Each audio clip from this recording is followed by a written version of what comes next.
Jasmine Walker was 15 years old and in 10th grade at Westlake High School. She had dark brown skin, bright eyes, and usually wore her hair in neat braids. Most teachers liked her because she was quiet and got good grades. But school was not always easy for her. On Tuesday morning, Jasmine was running late for math class.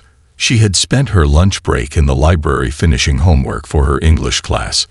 When the warning bell rang, she quickly packed her books and hurried out. The hallways were crowded with students pushing to get to class. "I can take the east stairwell," Jasmine thought to herself. Not many people use it. The east stairwell was in the oldest part of the school building. It had gray concrete walls and metal steps that made loud sounds when you walked on them. Jasmine pushed open the heavy door and began climbing the stairs. Her footsteps echoed in the empty space. She was halfway up when she heard another door open above her. 3 girls appeared at the top of the stairs. Jasmine's heart sank when she saw who it was. Brittany Miller stood in front, with her 2 friends behind her. Brittany was taller than most girls and had long blonde hair. She was in 11th grade and known throughout school as someone you should stay away from. "Just keep walking," Jasmine told herself. "Don't look at them." But Brittany had already seen her. "Well, look who it is," she called out in a loud voice. "Where are you going in such a hurry?" Jasmine tried to keep walking, but Brittany moved directly into her path. Now Jasmine had to stop. She could feel her heart beating fast, but she kept her face calm. This was something she had learned to do whenever Brittany was around. Last semester, Jasmine had been paired with Brittany's boyfriend for a science project. Since then, Brittany had been making school hard for Jasmine. She would bump into her in the hallway, whisper things when she walked by, or give her mean looks in the cafeteria. "I'm just trying to get to class," Jasmine said quietly. She tried to step around Brittany, but the taller girl moved again to block her. Brittany's friends giggled and spread out, forming a half circle that trapped Jasmine against the railing. "What's in your bag?" Brittany suddenly asked, looking at Jasmine's backpack with narrow eyes. Before Jasmine could answer, Brittany reached out and pulled the bag off her shoulder. "I heard someone stole Mrs. Patterson's answer key from her desk during lunch." "Was that you?" Jasmine felt her face grow hot. She was angry and embarrassed at the same time. "I didn't steal anything," she said. "I was in the library the whole time." "Right," Brittany laughed, unzipping Jasmine's backpack and digging through it roughly. "Everyone knows you're always trying to be perfect." Straight at Jasmine. Teacher's pet. "Maybe you needed some extra help this time." "Give me my bag back," Jasmine said. Her voice was stronger now, even though her hands were shaking. The late bell rang loudly through the stairwell. Now, they were all officially late for class. "She's testing, you know," Brittany announced loudly to her friends. "First the answer key, and who knows what else." People like her always take things that don't belong to them. The words hung in the air. Jasmine knew exactly what Brittany meant by people like her. This wasn't just about the answer key. This was about the color of her skin. Something changed inside Jasmine at that moment. For months, she had kept her head down. She had tried to avoid trouble. She had made herself small whenever Brittany was around. But standing there in that stairwell, watching this girl dump her things on the dirty floor while making racist comments, something broke inside her. Jasmine took a deep breath and looked Brittany directly in the eyes. "Say what you really mean, Brittany." The stairwell became very quiet. Even Brittany's friends seemed surprised by Jasmine's sudden courage. No one had ever spoken to Brittany like that before. "What did you say to me?" Brittany asked. Her voice was low and angry. Instead of backing down, Jasmine reached into her pocket and pulled out her phone. With steady hands, she pressed the record button. The red light began to blink. "I want you to repeat what you just said," Jasmine continued, her voice calm and clear. "About people like me. About stealing. Say it again, for the record." Brittany's confident smile disappeared. "What are you doing? Put that away." "No," Jasmine replied. "I've been quiet for too long. Every time you've pushed me in the hallway, every time you've whispered things when I walk by, every time you've made assumptions about me because of the color of my skin. I've let it go. Not anymore. One of Brittany's friends pulled at her sleeve. The girl looked nervous now. Come on, Britt, let's just go, she whispered. But Jasmine wasn't finished. She looked up past Brittany to the stairwell landing above them. There, in the corner of the ceiling, was a small black box with a tiny red light blinking. The school security camera. And by the way, Jasmine said, pointing upward, that camera has been recording this whole time. So between my phone and that camera, I think Principal Garcia will have plenty to look at when I tell them what's been happening. Brittany's face turned pale as she followed Jasmine's gaze to the security camera. Her two friends began to step back, not wanting to be part of what was happening. They knew there could be big trouble for all of them. You wouldn't, Brittany said, but her voice shook with uncertainty. Watch me, Jasmine replied. She bent down to pick up her books and notebooks that were scattered on the floor. And if you ever accuse me of stealing again, if you ever single me out because of what I look like, I won't stay quiet. None of us should have to. With shaking hands, Brittany dropped Jasmine's now empty backpack on the floor. Whatever, she mumbled. It's not even that serious. You're overreacting. But Jasmine could see the fear in Brittany's eyes. For the first time, the bully was afraid of what might happen next. Jasmine calmly finished gathering her things and put them back in her backpack. She zipped it up, straightened her shoulders, and walked past Brittany and her friends. But instead of continuing up the stairs to her math class, she turned and headed down toward the first floor. Where are you going? One of Brittany's friends called after her. To the principal's office, Jasmine said without looking back. Brittany's face showed real panic now. Jasmine, wait, she called. I was just joking around. It wasn't a big deal. Jasmine stopped and turned around slowly. It is a big deal, Brittany. What you said about people like me always stealing. That's not a joke. That's racism. And I'm done letting it slide. The word racism echoed in the stairwell. Brittany's friends looked at each other nervously. No one had ever called Brittany out like this before. You can't just throw that word around, Brittany said, her voice rising. I didn't say anything about race. You didn't have to, Jasmine replied. We both know what you meant, and now it's all recorded. With that, Jasmine turned and continued down the stairs. Her heart was beating fast, and her legs felt shaky, but she kept walking. For the first time in months, she felt strong. She felt like herself again. Behind her, she could hear Brittany and her friends arguing in loud whispers. They were scared now, trying to figure out what to do. But that wasn't Jasmine's problem anymore. She had decided to stand up for herself, and there was no going back. As she reached the bottom of the stairs and pushed open the door to the main hallway, Jasmine took a deep breath. The principal's office was just down the hall. She knew what she had to do. Jasmine walked into the main office with her head held high. The school secretary, Mrs. Jenkins, looked up from her computer. Jasmine, shouldn't you be in class right now? Mrs. Jenkins asked. I need to see Principal Garcia, Jasmine said. Her voice was quiet but firm. It's important. Mrs. Jenkins could see that something serious had happened. He's on the phone, but I'll let him know you're here. Have a seat. Jasmine sat on one of the plastic chairs against the wall. Her hands were still shaking a little. She had never gone to the principal about anything before. She had always handled things on her own, but this time was different. The door to Principal Garcia's office opened 5 minutes later.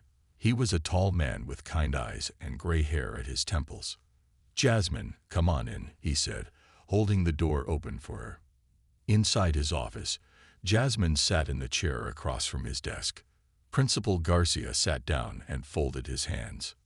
Mrs. Jenkins says you need to talk to me about something important, he said. Jasmine took a deep breath. Yes, I want to report an incident of bullying and racial stereotyping. Principal Garcia's expression became serious. I see. Can you tell me what happened? Jasmine told him everything. She explained how Brittany had blocked her way in the stairwell. She described how Brittany had dumped out her backpack and accused her of stealing. She repeated Brittany's words about people like her always taking things. When she finished, Principal Garcia was quiet for a moment. This is very serious, Jasmine. Thank you for coming to me. Do you have any proof of what happened? Jasmine nodded and took out her phone. I recorded part of it. And there's also the security camera in the east stairwell. Principal Garcia looked surprised. You thought to record it. That was smart thinking. I was tired of no one believing me, Jasmine said simply. She played the recording for Principal Garcia. It clearly captured Brittany's voice, making the accusation about stealing and the comment about people like her. Principal Garcia frowned as he listened. When the recording ended, he nodded slowly. I'll need to check the security footage and speak with Brittany and her friends, he said. But based on what I've heard, there will be serious consequences. This kind of behavior has no place in our school. What will happen to Brittany? Jasmine asked. That depends on several things, including her past behavior and how she responds to this situation. But at minimum, there will be suspension and mandatory counseling. Jasmine nodded. She didn't want to ruin Brittany's life. She just wanted the bullying to stop. Is there anything else you need to tell me? Principal Garcia asked. Yes, Jasmine said. This isn't the first time. Brittany has been doing small things for months. Pushing me in the hallway. Making comments. Getting her friends to exclude me. Principal Garcia's frown deepened. Why didn't you come to me sooner? Jasmine looked down at her hands. I didn't think anyone would believe me. Or I thought it would make things worse. I understand, Principal Garcia said gently. Many students feel that way. But I want you to know that we take these matters very seriously. As Jasmine left the principal's office, she felt like a weight had been lifted from her shoulders. She didn't know what would happen next, but for the first time in months, she felt like things might actually change. A week passed. Brittany was still suspended, and things at school had started to calm down. The wild stories about what had happened in the stairwell were replaced by new gossip. But for Jasmine, everything had changed. She sat in the school library after classes, working on her proposal for the student council. Around her sat 5 other students who had volunteered to help. Some were friends, and others were students she had barely known before. So we're calling it Beyond Tolerance, asked Miguel, a quiet boy who rarely spoke up in class, but had immediately volunteered for Jasmine's committee. Yes, Jasmine replied, because tolerance isn't enough. It's not enough to just put up with people who are different from you. We need to go beyond that to understanding and respect. I like it, said Lila, a girl who wore a hijab and had experienced her own share of prejudice at school. What exactly will the program do? That's what we need to figure out, Jasmine said. But I'm thinking regular meetings, guest speakers, and activities that help people understand different perspectives. The group worked for over an hour, planning and brainstorming. Jasmine was surprised by how many ideas they came up with. It was as if everyone had been waiting for a chance to talk about these issues. As they were finishing up, the library door opened.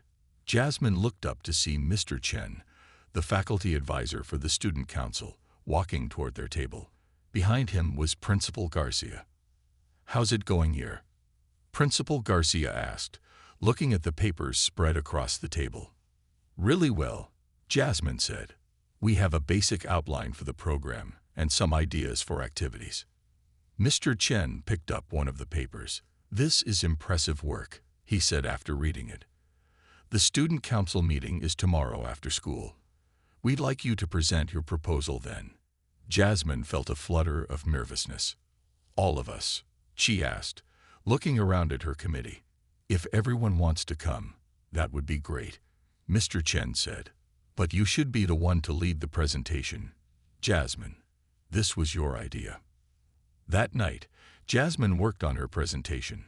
She practiced what she would say in front of her parents, who gave her suggestions and encouragement. "You've changed," her mother said as they sat in the living room after practice. "A month ago, you never would have done something like this." Jasmine thought about it. "I got tired of being afraid," she said simply. "That day in the stairwell, I realized that staying quiet wasn't making things better. It was just making me smaller." Her father smiled at her. "Sometimes the hardest step is the first one," he said.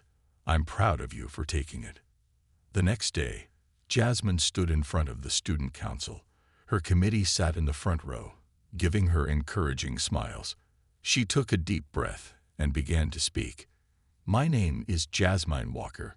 2 weeks ago, I was bullied in the East Stairwell because of my race. But I'm not here to talk about that. I'm here to talk about how we can make sure it doesn't happen to anyone else." As she spoke, Jasmine could see the council members listening intently. Some nodded at her points. Others took notes. By the time she finished explaining the Beyond Tolerance program, the room was completely silent. Then the student council president, a senior named David, spoke up. "I think I speak for everyone when I say this is exactly what our school needs right now. All in favor of approving this program?" Every hand in the room went up. The day Brittany returned from suspension, Jasmine was nervous. She didn't know how Brittany would act or what she might do. But she told herself that she wouldn't go back to being afraid. Jasmine was at her locker between classes when she felt someone standing behind her. She turned to find Brittany, looking very different from the last time they had seen each other. Brittany's usual confident smile was gone. She looked tired and uncertain. "Can we talk?" Brittany asked quietly. Jasmine looked around. The hallway was full of students. "Right here." "I guess," Brittany said with a shrug. "I just wanted to say, I have to apologize to you. It's part of my restorative justice program." Jasmine closed her locker. "So you're only apologizing because you have to?" Brittany looked down at her shoes. "No. I mean, yes, I have to. But I also want to." She took a deep breath. "What I said in the stairwell was wrong. The way I treated you was wrong. And I'm sorry." Jasmine studied Brittany's face, trying to decide if she was sincere. "Do you understand why what you said was racist?" Brittany winced at the word, but nodded slowly. "Yeah. I've been doing a lot of reading about stereotypes and bias these past 2 weeks. I never thought of myself as racist before. I still don't want to think of myself that way. But what I said, there's no excuse for it. It wasn't a perfect apology, but it seemed honest." Jasmine could see that Brittany was struggling. "I accept your apology," Jasmine said. "But I need you to understand that words have power. When you accused me of stealing because of who I am, that hurt." "I know," Brittany said, "and I'm really sorry. I've been thinking a lot about why I acted that way. I think I was jealous of you." That was the last thing Jasmine had expected to hear. "Jealous? Of me?" Brittany nodded. "You're smart. Teachers like you. You don't have to try so hard to get people to respect you. And when you got paired with my boyfriend for that science project last semester, I got scared he would like you better than me. So you decided to make my life miserable?" Jasmine asked. "I know it was wrong," Brittany said quickly. "I'm not making excuses. I want you to know it wasn't really about you. It was about my own insecurities." The warning bell rang, signaling that they had 1 minute to get to class. "I have to go," Jasmine said. "But thank you for the apology." Brittany nodded and turned to leave. Then she stopped and looked back. "I heard about your new program, Beyond Tolerance. It sounds really good. Our first meeting is next Tuesday after school," Jasmine said, surprising herself with the invitation. Brittany gave a small smile. "Maybe I'll come, if that's okay with you." As Jasmine walked to class, she felt strangely light. She had never expected to have a civil conversation with Brittany, let alone accept her apology. But people could change. Sometimes they just needed a reason to. The first meeting of the Beyond Tolerance program was held in the school library. Jasmine had hoped that maybe 20 students would show up. Instead, nearly 50 crowded into the space, sitting on chairs, tables, and even on the floor. "I think we're going to need a bigger room next time," Miguel whispered to Jasmine as they looked at the crowd. Jasmine nodded, feeling both nervous and excited. She had prepared for this meeting for days, but she hadn't expected such a large turnout. She spotted Layla setting up refreshments with some other committee members. Mr. Chen was helping arrange extra chairs. Then, at the back of the room, Jasmine saw a familiar face. Brittany had come, just as she said she might. She stood awkwardly near the door, not sure where to sit or what to do. A few students gave her cold looks. Everyone knew what had happened in the stairwell. Jasmine made her way through the crowd to where Brittany stood. "You came," she said. Brittany nodded. "I said I would, but maybe this was a mistake. Not everyone wants me here." "It's not about being comfortable," Jasmine said. "It's about learning and growing. That's the whole point." She gestured to an empty chair near the front. "You can sit there if you want." Once everyone was settled, Jasmine stood at the front of the room.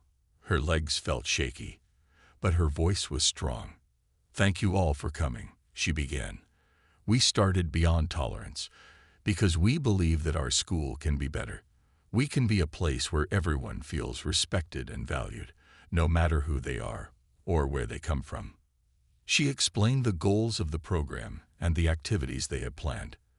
Then she introduced their first speaker, Mr. Washington, a history teacher who had volunteered to talk about the importance of understanding different perspectives.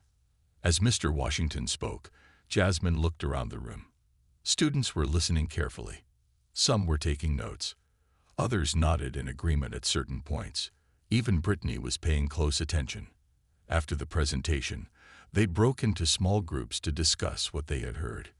In each group, students shared personal experiences of feeling misunderstood or stereotyped. It wasn't always easy to listen to these stories, but that was part of the process. At the end of the meeting, Jasmine asked if anyone had questions or suggestions for future meetings. Several hands went up. Students were eager to share their ideas. "We could have a cultural fair," one girl suggested, "where people can share food and customs from their backgrounds." "What about a panel discussion with students from different religions?" another student proposed. The ideas kept coming. By the time the meeting ended, Jasmine had a full page of notes for future activities. As students filed out of the library, many stopped to thank her or to tell her they would be back next week. Brittany was one of the last to leave. She approached Jasmine as she was gathering her things. "That was really good," Brittany said. "The way you got everyone to share their stories. It made things real, you know." Jasmine nodded. "That's the idea. It's harder to stereotype people when you know their stories." "I want to help," Brittany said suddenly. "With the program. I mean, if you'll let me." Jasmine hesitated. Part of her still didn't fully trust Brittany, but another part believed that people deserved second chances. "We can always use more help," she said finally. "Committee meetings are on Thursdays at lunch." Brittany smiled. A real smile, not the mean one Jasmine had seen so many times before. "I'll be there." Spring came to Westlake High. The trees on campus bloomed with pink and white flowers. Students began counting down the days until summer vacation, and the Beyond Tolerance program continued to grow. What had started as a small committee was now one of the most popular activities at school. Their weekly meetings regularly drew over 70 students. They had organized panel discussions, cultural events, and educational workshops. Teachers had begun incorporating some of their materials into lessons. Jasmine was in the classroom they now used for committee meetings, going over plans for their end-of-year event with Miguel, Layla, and surprisingly, Brittany. Over the past months, Brittany had become one of the most active members of the committee. Not everyone had trusted her at first, but she had worked hard to prove herself. So for the final assembly, Jasmine said, "We need speakers who can talk about how the program has affected them." "Any suggestions?" "You should definitely speak," Miguel said. "This whole thing was your idea." "I agree," Lila said. Your story is what started everything. Jasmine nodded. She was more comfortable with public speaking now, after months of leading meetings. Okay, I can do that. Who else? What about me? Brittany asked quietly. The others looked at her in surprise. I mean, I know it might be weird, Brittany continued, since I was the bully in this story. But I changed a lot because of this program. Maybe my perspective would be helpful. There was a moment of silence as they considered this. Then Jasmine nodded slowly. I think that's a good idea, she said. People need to hear that change is possible. The day of the assembly arrived. The entire school gathered in the gym. Principal Garcia opened the event with a speech about the progress the school had made. Then he introduced Jasmine. As Jasmine walked to the microphone, she remembered how scared she had been that day in the stairwell, how alone she had felt. Now, looking out at the sea of faces, she felt supported and strong. Almost 4 months ago, she began, I was bullied in the East stairwell because of my race. It wasn't the first time something like that had happened, but it was the first time I decided not to stay quiet about it. She told the story of that day and how it had led to the creation of Beyond Tolerance. She talked about the changes she had seen in the school since then, not just in programs and policies, but in how students treated each other. We still have a long way to go, she admitted. Change doesn't happen overnight, but we've made a start, and that's important. When she finished speaking, the gym erupted in applause. Jasmine returned to her seat, feeling both relieved and proud. Next, Principal Garcia introduced Brittany.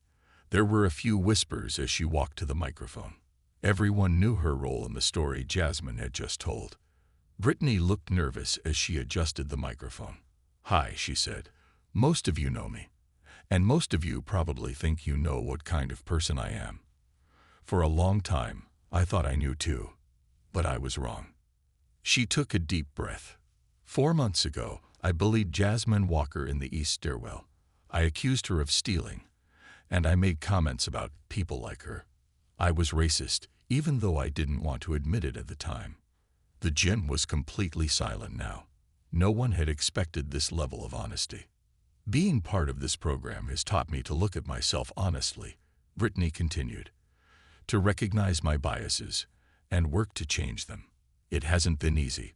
Sometimes it's been really uncomfortable, but it's been worth it. She looked over at where Jasmine sat. I want to thank Jasmine for having the courage to stand up to me that day, and for giving me a chance to be part of this program even after what I did. She could have stayed angry, but instead, she showed me a better way. When Brittany finished speaking, the applause was just as loud as it had been for Jasmine. As she returned to her seat, she caught Jasmine's eye and gave a small, grateful smile. 1 year had passed since the incident in the stairwell. It was the last day of school at Westlake High. Students were cleaning out lockers, signing yearbooks, and saying goodbyes before summer break. Jasmine stood by her locker, looking at the photos taped inside the door. There was one of the Beyond Tolerance Committee at their first big event. Another showed the cultural fair they had organized in the spring. A third was from the day they had received an award from the school district for their work. Getting sentimental? A voice asked. Jasmine turned to see Brittany standing beside her. They weren't exactly friends, but they had developed a respectful relationship over the past year. They had worked together on the committee and had learned a lot from each other. Just thinking about how much has changed, Jasmine replied. Tell me about it, Brittany said with a small laugh. A year ago, I was the school bully. Now I'm helping run an anti-bullying program. My mom still can't believe it. Jasmine smiled. People can surprise you. They walked together toward the main entrance, where students were gathering for the end-of-year picnic.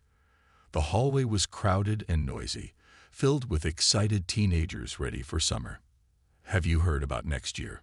Brittany asked as they walked. 3 other schools in the district are starting their own versions of Beyond Tolerance. They want us to help train their student leaders.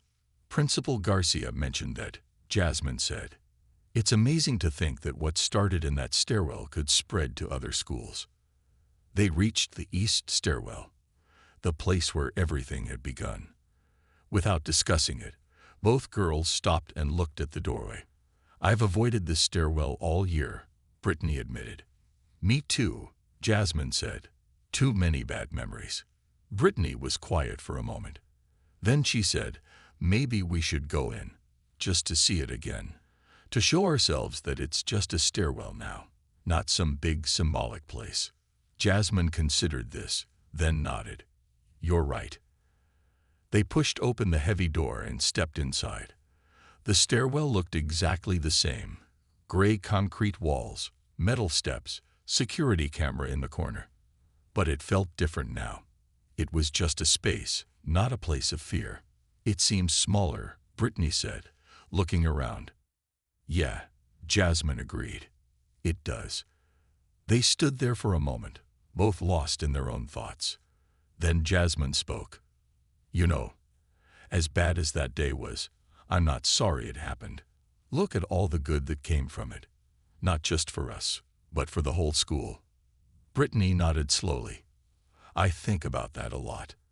How something so negative turned into something positive. It's like what Mr. Washington always says in his history class. The most important moments in history aren't always the ones that seem important at the time." Jasmine finished the quote. "Exactly," Brittany said. "Who would have thought that a confrontation in a stairwell would change so much?" They heard voices calling their names from outside. Their friends were looking for them, wondering why they weren't at the picnic yet. "We should go," Jasmine said, turning toward the door. As they left the stairwell together, not as enemies, not quite as friends, but as two people who had learned important lessons from each other, Jasmine thought about how a single moment of courage could change everything. She had stood up for herself that day, not knowing what would happen next, and what happened had shocked everyone, including herself. She had found her voice, and in doing so, she had helped others find theirs too.